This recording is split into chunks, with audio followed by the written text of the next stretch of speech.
माता पार्वती जी ने एक भूखे भक्त को श्मशान में चिता के अंगारों पर रोटी सेंकते देखा तो शंकर जी से कहा, भगवान, मुझे ऐसा लगता है कि आपका कठोर हृदय अपने अनन्य भक्तों की दुर्दशा देखकर भी नहीं पिघलता।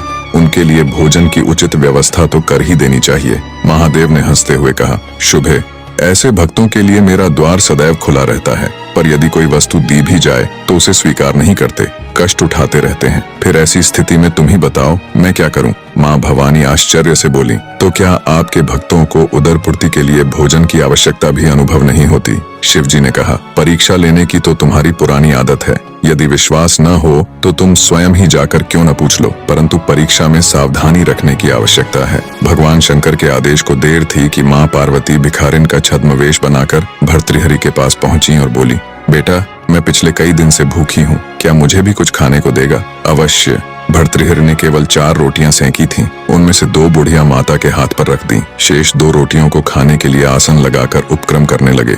भिखारिन ने दीन भाव से निवेदन किया, बेटा, इन 2 रोटियों से कैसे काम चलेगा? मैं अपने परिवार में अकेली नहीं हूँ, एक बुजुर्ग पति भी है, उसे भी कई दिन से खाने को नहीं मिला है। भर्तृहरि ने वे दोनों रोटियां भी भिखारिन के हाथ पर रख दी।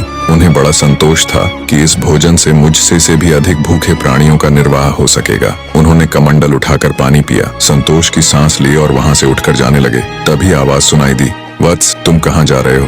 भर्तृहरि ने पीछे मुड़कर देखा, माता पार्वती दर्शन देने के लिए पधारी हैं। माता बोली, मैं तुम्हारी साधना से बहुत प्रसन्न हूँ, तुम्हें जो वरदान मांगना हो मांगो। प्रणाम करते हुए भर्तृहरि ने कहा, अभी तो अपनी और अपने पति की क्षुधा शांत करने हेतु मुझसे रोटियां मांगकर ले गई थी। जो स्वयं दूसरों के सम्मुख हाथ फैलाकर अपना पेट भरता है, वह क्या दे सकेगा? ऐसे भिखारी से मैं क्या मांगू? पार्वती जी ने अपना असली स्वरूप दिखाया और कहा, मैं सर्वशक्तिमती हूँ, तुम्हारी पर दुख कातरता से बहुत प्रसन्न हूँ, जो चाहो सो वर मांगो। भर्तृहरि ने श्रद्धा पूर्वक जगदम्बा के चरणों में सिर झुकाया और कहा, यदि आप प्रसन्न हैं तो यह वर दें कि जो कुछ मुझे मिले उसे दीन दुखियों के लिए लगाता रहूं और अभावग्रस्त स्थिति में बिना मन को विचलित किए शांतिपूर्वक रह सकूं। पार्वती जी एवं अस्तु कहकर भगवान शिव के पास लौट गईं। त्रिकालदर्शी शंभु यह सब देख रहे थे। उन्होंने मुस्कुराते हुए कहा, भद्रे, मेरे भक्त इसलिए दरिद्र नहीं रहते कि उन्हें कुछ मिलता नहीं है, परंतु भक्ति के साथ जुड़ी उदारता उनसे अधिकाधिक दान कराती रहती है और वे खाली हाथ रहकर भी